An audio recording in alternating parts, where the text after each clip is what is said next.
Hello, TikTok. It is Sunday afternoon. It's still 80 degrees in Southern California. So, I'm coming on here today, and we're going to talk about love. Yes, real love. So, Jesus died on the cross for us. We know that. So he gave up his life so we could be a family in heaven, of course, on the earth too. And he died for the punishment of sin, which is, just our human moral failings. We all have it. But how do we love each other? How do we love each other? So I'm just going to go over a little bit of stuff here. We love in actions, thoughts, and emotions, and words. And, when we love people in the action, we take our time, we check in with them, we find out what they're doing, what they need, and hopefully we're listening deeply. That place of vulnerability and, listening to understand and hear what the person is needing. A lot of people just need a few minutes, of your time. Some people need more, and that's okay too. So typically when we're also helping somebody fulfill their need, we put ours aside temporarily, and it doesn't take that much. Sometimes, it's like, okay, I have to stop and go to the grocery store for them because they're sick. Maybe make some chicken soup, bake a birthday cake. My kids and I used to have birthday cakes for people's families who didn't do it for them at all. It's just the little things, opening the door for somebody, especially older people or disabled people. So when we're helping someone else, it's important that we keep in mind that it matters. That little bit of life that you give someone is really important. It's super important. And we don't think it matters, but it really does. Just that little bit really, really matters. Also, being vulnerable or being a safe place for someone is really important.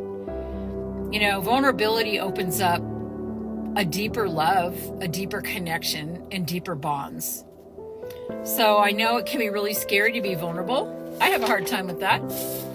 But you still have to find people you can trust to talk to and speak to and talk about your stuff. So here's the thing.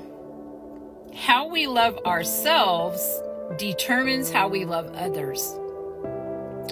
So if we're walking around with bad attitudes or, we just are mad at the world, ourselves, whatever, we have low self-esteem issues, things that are plaguing us. I'm not talking about an occasional day where, you're just feeling low and blue, but those things affect how we have a lens to love other people. So if you don't love yourself, you're going to have a hard time loving others. You're going to have a hard time connecting. So, unconditionally loving means we don't expect anything back. We don't expect anything in return. I wrote a book called Hardwired for Love, and I go over all those. There's like 4 categories. And then there's sacrificial love, which means you have laid your life down for that person or that thing you're helping them do or accomplish. Sacrificial is like you gave your blood. I don't know how else to explain it.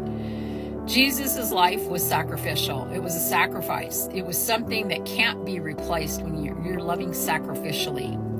And the last thing is, love bonds us together for the better.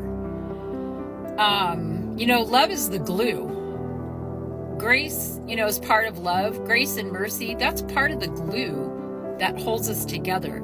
We're all human. We all have failures. We all disappoint each other at times. But we're on planet Earth here all together. So, think about what you're expecting to be loved and to love.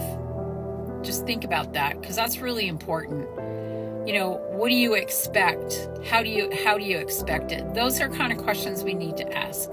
So anyway, that's what I wanted to share today. I told you guys I've been working on stuff. have a lot of content. I'm hopefully going to be on here some more, a lot more. I'm learning a whole bunch of new software things for other projects and different things like that. So sometimes I'm slow to get on here in person. Anyway, and I hope to do some lives too. So anyway, have a good day.